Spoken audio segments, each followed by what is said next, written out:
हम ये इंटरव्यू बंगाल में कर रहे हैं, यहीं पे संदेश खाली का इंसिडेंट हुआ था और यहाँ पे मुख्यमंत्री जो हैं वो महिलाएं हैं, उन्होंने कहा कि जो संदेश खाली का इंसिडेंट था वो बीजेपी का षड्यंत्र था, उनसे रचा गया ये खेल था।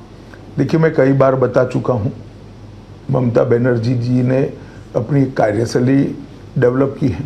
पहले अत्याचार कराइए, जब अत्याचार करिए और होने दीजिए, और अत्याचार से जब लोग परेशान हो जाते हैं उसको उजागर करते हैं, सार्वजनिक करते हैं, तो वो छिपाने के लिए फिर से अत्याचार करिए। संदेश खाली इसका क्लासिक एग्जाम्पल है। एक महिला मुख्यमंत्री के नाक के नीचे धर्म के आधार पर ढेर सारे महिलाओं के साथ दुष्कर्म होता है और वो चुप बैठी है।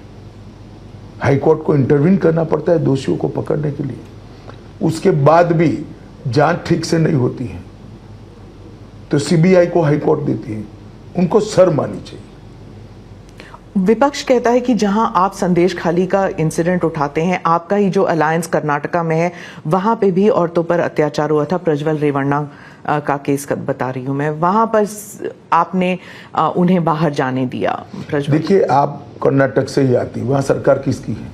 कांग्रेस की। उनको अरेस्ट करने की जिम्मेदारी किसकी है? कांग्रेस की।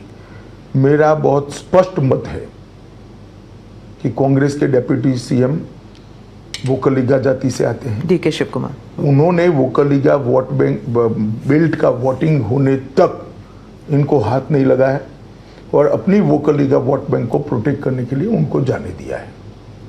जिम्मेदारी अगर किसी की है तो उनकी है। जैसे ही घटना बाहर आई, मेरी पार्टी की ओर से मैंने ही स्पष्ट किया था, भले हमारे एलआई हो, कठोर से कठोर कदम उठाना चाहिए, या तो वो सीबीआई को दे दें। बंगाल में जो इलेक्शन रिलेटेड हिंसा होती है उसके बारे में आप कुछ बताएंगे हमें? देखिए, बड़ा दुर्भाग्यपूर्ण है। एक जमाने में यूपी बिहार में रैगिंग होती थी, चुनाव आयोग प्रिवेल कर गया, रैगिंग समाप्त हो गई। धीरे धीरे चुनावी कल्चर भी बदला। एक जमाने में आतंकवादी कश्मीर के अंदर वोटिंग ही नहीं होने देते थे। 2 दिन पहले वहां पर भी 35% वोटिंग हुई, एक रिकॉर्ड है।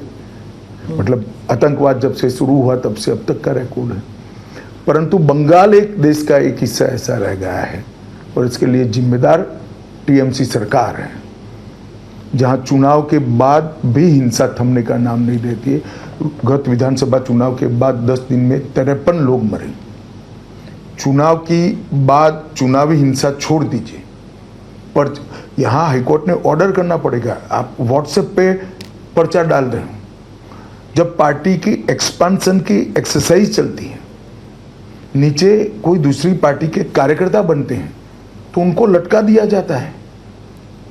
कोई टीएमसी छोड़कर यहां आएगा तो उसको फांसी चढ़ा देते हैं और कहते हैं आत्महत्या कर दी। मैंने ऐसा दृश्य कहीं नहीं देखा। एक जमाने में केरल में भी हिंसा होती थी, परंतु केरल की हिंसा मारपीट वाली होती थी। तो गरीब लोगों को आप फांसी पे लटका दोगे, जिंदा जला दोगे। कई सारी ऐसी घटनाएं हैं।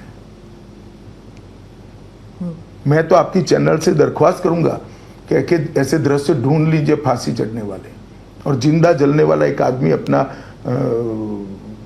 वीडियो कर अपील करता है, मैं तो अब जलकर मरने वाला हूं, आप इस शासन को बदलिए।